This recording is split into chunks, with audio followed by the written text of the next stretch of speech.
अभी बच्चे हम स्टार्ट कर रहे हैं सम नंबर 24 नंबर का सम है वो 22 से मिलता जुलता है। ध्यान से देखोगे तो बहुत सिंपल है। Ahmedabad chemical limited issue 1,50,000 share of 100 each at a premium of 30 per share.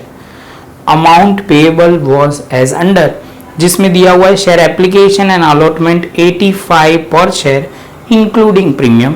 उसके बाद बोला हुआ है first and final call balance amount.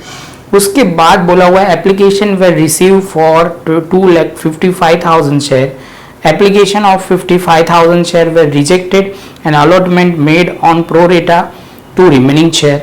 The excess application and the allotment money was credited to share first and final call. Amount was called on the call. Entire call amount was received in time. तो कहने का मतलब बहुत simple है बच्चा, हमें दो part में सम दिया हुआ है। एप्लीकेशन एंड अलॉटमेंट एक अकाउंट है और दूसरा है फर्स्ट एंड फाइनल कॉल। तो हमारे पास टोटल 4 एंट्री आएगी, एप्लीकेशन एंड अलॉटमेंट की 2 और बाकी की 2 आप बोलोगे फर्स्ट एंड फाइनल कॉल की। यहाँ पे बोला हुआ है कि सर हमें एंट्री रिकॉर्ड करनी है, तो सबसे पहले बच्चा जो स्टार्ट करते हैं वो पॉइंट को पहले लिखना पड़ेगा। टोटल हमने कितने शेयर अलॉट करने हैं, तो 1,50,000 पहला पॉइंट। दूसरा पॉइंट आप बोलोगे सर टोटल एप्लीकेशन रिसीव कितनी हुई है, तो 2,55,000। ये मैंने 2 अमाउंट लिख दी। दूसरा आप बोलोगे सर हमारा जो 100 रुपीज का शेयर है, तो आप बोलोगे 100 प्लस 30 सर आपका 130 का शेयर है। जहाँ पे share application and first and final call के पैसे कुछ इस तरह है, 85 है, तो आप बोलोगे सर उसमें से 30 ये होगा, तो 55 शेयर कैपिटल में जाएगा। तो आप बोलोगे सर टोटल शेयर जो है फर्स्ट एंड फाइनल कॉल में कितना होगा, 100 में से 55 मिल गया, 100 में से 55 मिल गया, तो 45 जो होगा फर्स्ट एंड फाइनल कॉल होगा। समझ में आ रहा है बच्चा? ऐसे नहीं, ध्यान से क्लियर होना चाहिए, बहुत सिंपल है। उसके बाद बच्चा और एक पॉइंट है, यहाँ पे बोला हुआ एप्लीकेशन ऑफ 55,000 वे रिजेक्टेड, तो यहाँ पे मैंने लिख दिया 55,000 रिजेक्ट। और उन्होंने क्या बोला कि बाकी के शेयर पे सर आप करो, तो बाकी के शेयर मतलब 2,55,000 शेयर थे, तो उसमें बाकी होंगे 2 लाख शेयर, और यहाँ पे आपको 1,50,000 प्रो रेटा बेसिस पे देने हैं। यहाँ तक आपको कोई डाउट नहीं होना चाहिए। इसके बाद बच्चा अभी जो स्टेज आ रहा है वो मल्टीप्लिकेशन का स्टेज। तो आप बोलोगे सर देखो आपको यहाँ 85 रुपीज ड्यू हो रहा है, यहाँ पे आप अलॉटमेंट इस बार लिखोगे ही नहीं, वो चलो जा भी नहीं रहा, चलो तो यहाँ पे फाइनल कॉल है वो कितना 45। एक बात। दूसरी बात टोटल एप्लीकेशन यहाँ पे 1,50,000 इंटू 85 करोगे, तो यहाँ पे करोड़ों में फिर से बात जा रही है, तो आप बोलोगे सर 1,27,50,000 वो हम एप्लीकेशन में पैसे ले सकते हैं वहां तक की, क्योंकि 85 तक आपको बोला हुआ है।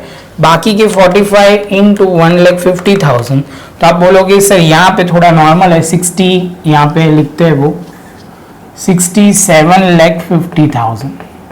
क्लियर? यहाँ तक कोई डाउट नहीं है। उसके बाद आप बोलोगे सर 55,000 पे आपको जो पैसे मिले 55,000 इंटू बोलोगे 85, तो 46 लाख आप बोलोगे 75,000 रुपीज रिफंड कर दो। रिफंड क्या कर देंगे, 46,75,000 रिफंड कर दिया। और बाकी के जो 2 लाख रुपीज है उसमें भी 85 रखना है, तो 85 इंटू 2 लाख, तो यहाँ पे 17 लाख रुपीज यहाँ पे लिख दो। तो 17 लाख में से आप बोलोगे सर यहाँ पे आप कितना रख, तो आप बोलोगे सर जो पैसे आ रहे हैं वो 1,70 लाख रुपीज आ रहा है, जिसमें से आप कितना रख सकते हो, तो 1,27,000 मतलब 1,27,50,000 वो आप रख सकते हो, और एक्सेस मनी है वो फाइनल कॉल में ट्रांसफर कर दोगे। तो कर लिख देते हैं 1,27,50,000, तो आप बोलोगे सर आपके पास 42,50,000 शेयर के पैसे एक्सेस मनी थे जो एप्लीकेशन अलॉटमेंट के वक्त आपको मिले थे। तो आपको नेट अमाउंट फाइनल कॉल पे कितने मिलेंगे, तो आप बोलोगे सर माइनस करते हैं तो 25 लाख आपको नेट अमाउंट रिसीव होगी। ये सम से कैलकुलेशन से आपका पूरा आंसर आ जाएगा। बच्चा ये जो आपको क्लियर होगा तो ही आगे बढ़ना, ये नहीं क्लियर है तो आगे बढ़ने की कोई मतलब नहीं है, क्योंकि आपकी एंट्री सही होगी तो अमाउंट गलत होगी। तो ये प्रॉपर आपको क्लियर करना बहुत जरूरी है, उसके बाद ही आप आगे बढ़ना। चलो बच्चा, तो अभी आगे चलते हैं। तो अभी स्टेज जो है वो ध्यान में रखना है। फर्स्ट स्टेज में फर्स्ट पॉइंट आएगा बैंक अकाउंट हमारा डेबिट होगा और क्रेडिट क्या होगा, तो आप बोलोगे सर इस बार share application and allotment account credit होगा। ध्यान में रखना, share application and allotment account credit होगा। आप बोलोगे सर कितने शेयर के साथ मल्टीप्लाई करना है, तो सिंपल, हमें पैसे कितना मिला है 2,55,000 शेयर पे। आप बोलोगे सर पैसे मिल रहे हैं 85 रुपीज, तो करोड़ों में फिर से रेडी हो जाओ बच्चा 85। तो आप बोलोगे सर यहाँ पे आपको टोटल अमाउंट मिलेगी 2,16,75,000 और यहाँ पे 2,16,75,000। तो ये आपका हो जाएगा यहाँ पे पॉइंट। उसके बाद बच्चा दूसरे पॉइंट में यहाँ पे आएगा share application and allotment account debit होगा। अभी ट्रांसफर करने की बात आई, इसमें से पैसे हम कहाँ ट्रांसफर करेंगे। पहले बोलोगे शेयर कैपिटल, दूसरे में बोलोगे शेयर प्रीमियम, तीसरे में आप बोलोगे क्या बच्चा, तो फाइनल कॉल मनी, जो एडवांस में आपको कॉल मनी मिला है वो। तो चलो बच्चा लिखना शुरू करते हैं। यहाँ पे आप लिखोगे, यहाँ पे 2 पॉइंट लिख सकते हैं, फाइनल कॉल मनी भी लिख सकते हो और कॉल इन एडवांस लिख सकते हो। तो हम कॉल इन एडवांस ही लिखेंगे बच्चा, हमने पहले भी वैसे लिखा हुआ है, तो आप यहाँ पे ध्यान में रखोगे। तो यहाँ पे आप बोलोगे सबसे पहले शेयर कैपिटल अकाउंट, बाद में आप बोलोगे बैंक अकाउंट, बाद में आप बोलोगे शेयर प्रीमियम अकाउंट, बाद में बोलोगे call in advance account. Call in advance account यहाँ आप लिख दोगे। तो चलो बच्चा ट्रांसफर करते हैं। सबसे पहले शेयर कैपिटल की बात करते हैं। तो शेयर कैपिटल में बच्चा जो पॉइंट है इंपॉर्टेंट, तो बच्चा अमाउंट हम ट्रांसफर करें तो यहाँ पे आप लिखोगे शेयर प्रीमियम, वो ध्यान में रखना है, वो गलती से 55 में लिख दिया था। तो अभी बच्चा यहाँ अभी सबसे पहले आप बोलोगे 1,50,000 सर शेयर है, इनटू आप ट्रांसफर करोगे 1,50,000 पे जो 30 रुपीज है वो प्रीमियम में जाएंगे, तो वहां पे यहाँ पे 1,50,000 इंटू 30 करोगे और यहाँ पे आप बोलोगे सर 55 है वो शेयर कैपिटल में। तो उसके बाद बच्चे आप बोलोगे बैंक में जो है वो करना शुरू करें। तो यहाँ वर्किंग नोट में हमने लिखा हुआ है 46,75,000 वो पॉइंट। कॉल इन एडवांस जो यहाँ पे दिया हुआ है 42,50,000 मल्टीप्लाई करते हैं बच्चा। तो यहाँ पे आप बोलोगे 1,50,000 इंटू 55, तो 82,50,000 वो आपका शेयर कैपिटल में होगा और 1,50,000 इंटू 30 करोगे तो 45 लाख यहाँ पे होगा। तो इसका टोटल करोगे तो 2,16,75,000 आ जाएगा। तो ये पॉइंट खत्म। थर्ड पॉइंट की बात करते हैं बच्चा, ये ध्यान में रखना बच्चा, प्रैक्टिस थोड़ी जरूरत है। आप बोलोगे सर, कई बच्चों को ऐसा होगा कि सर हमें कुछ समझ में ही नहीं आया। बच्चा डायरेक्ट सम देखोगे तो नहीं होगा, ये अराउंड बहुत लास्ट में वीडियो है, सबसे लास्ट, ये शायद से लास्ट सेकेंड लास्ट हो सकती है। तो आप बोलोगे सर इसमें थोड़ी प्रैक्टिस करनी पड़ेगी। जहां पे मैंने बोले वो सम और जहां पे मैंने ऐसे नहीं बोले वो इलास्ट्रेशन, लेकिन अब तक तो आपको सब कुछ हो गया, तो वो बाकी की इलास्ट्रेशन करोगे तो ये क्लियर हो जाएगा। प्रैक्टिस से ही बच्चा सम्स आएंगे, ये बहुत सिंपल है, लॉजिक क्लियर होंगे। जिन्होंने एडवांस वाला कॉल भी क्लियर होगा, बैंक अकाउंट सारे कंसेप्ट क्लियर होंगे, वही उनको क्लियर होगा, क्योंकि इसमें प्रो रेटा भी आ रहा है, call in advance, logic apply बहुत जरूरी है। और ध्यान में रखना, हमने कॉल इन एडवांस पहले भी कॉल इन एडवांस लिखते थे, तो अभी भी हम कॉल इन एडवांस ही लिखेंगे। इसके बाद बच्चा आप बोलोगे कि यहाँ पे जो पॉइंट है, यहाँ पे आप बोल सकते हो कि थर्ड पॉइंट में, और आपको कॉल इन एडवांस नहीं लिखना है तो दूसरा आप सीधा शेयर फाइनल कॉल लिख सकते हो, उसमें थोड़ा कैलकुलेशन आगे पीछे होगा। मैं दोनों तरीके से आपको वो एंट्री करवा दूंगा। यहाँ पे आपको फाइनल कॉल भी लिख सकते हैं, final, first and final call, first and final call, और उसके हिसाब से एंट्री क्या होगी वो भी मैं आपको क्लियर करवा दूंगा।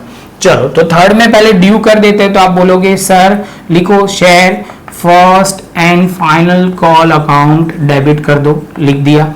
और क्रेडिट क्या करोगे, शेयर कैपिटल अकाउंट। आप बोलोगे सर इसमें जो है वो ड्यू कितना होगा, तो 67,50,000, 67,50,000 और यहाँ पे आप 67,50,000। प्रेजेंटेशन थोड़ा आगे पीछे हो रहा है लेकिन आप समझ लोगे। अभी लास्ट में जैसे 4 एंट्री करते हैं, जो बच्चे ने कॉल इन एडवांस किया होगा उसके हिसाब से हम करते हैं। तो यहाँ पे आप बोलोगे bank account debit, call in advance account credit debit, और क्रेडिट क्या होगा, share first and final call account credit. आप बोलोगे सर यहाँ पे हम लिखेंगे 42,50,000, बैंक में पैसे आएंगे 25 लाख और टोटल अमाउंट रिसीव मतलब share first and final call में 67,50,000 हो जाएगा। अभी जो बच्चे ने ऐसे नहीं किया और उन्होंने यहाँ first and final call already credit किया है, तो बोलेगा सिंपल सर बैंक अकाउंट लिखो, लिख दिया, और क्रेडिट क्या करेंगे, फर्स्ट एंड फाइनल कॉल कितनी अमाउंट से, तो सिंपल सी बात है, already first and final call account credit करना था 67,50,000, उसमें से 42,50,000, 42 लाख जो है 50,000 वो आपको ऑलरेडी क्रेडिट हो गए, तो रिमेनिंग अमाउंट 25 लाख है, वही हमारा क्रेडिट होगा। मैंने दोनों तरीके से समझा दिया क्योंकि कई बच्चे को डाउट ना है, तो वो क्लियर है। यहाँ और लिख रहा हूं, आपको जो ठीक लगे उसके हिसाब से कर सकते हो। सिंपल एंट्री है बच्चा, दोनों मेथड क्लियर होने चाहिए। आपको कोई भी बोले तो आपको दोनों मेथड होने चाहिए क्लियर। इसके साथ बच्चा हम बोल सकते हैं कि टेक्स्ट बुक के तो मेजोरिटी नहीं, सारे सम हमने कवर कर लिए। अभी आपको प्रैक्टिस के लिए एक बार पूरा कर लो, प्रैक्टिस पे मैं बहुत इसमें बोलूंगा। अभी छोटे मोटे कंसेप्ट है, मैं ट्राई करूंगा वो भी हम रिकॉर्ड कर ले, तो जिससे आपको क्लैरिटी आ जाएगी। मेजोरिटी कंसेप्ट कवर हो गए, लेकिन छोटे मोटे कंसेप्ट है जो आपके जो रियल कंसेप्ट इलास्टिशियन में दिए हुए है, shares issue other than cash, वो वाला कंसेप्ट हम कवर करेंगे। मिलते हैं बच्चा नेक्स्ट लेक्चर में नए एक पॉइंट के साथ। ये बच्चा आपको वीडियो अच्छा लगा हो तो लाइक शेयर सब्सक्राइब जरूर करें, अपने फ्रेंड के साथ भी शेयर करें और प्रॉपर नोट्स बनाते जाइए। दूसरा एक इंपॉर्टेंट बच्चा, कई बच्चे मुझे वो कमेंट में पूछते हैं दूसरे चैप्टर, तो दूसरे चैप्टर ऑलरेडी बच्चा आपको डिस्क्रिप्शन में भी मिल जाएंगे, आपको अबाउट सेक्शन में जाके आपको पूरा मिल जाएगा, तो आप देख सकते हो। मिलते हैं बच्चा नेक्स्ट लेक्चर में नए एक वीडियो के साथ।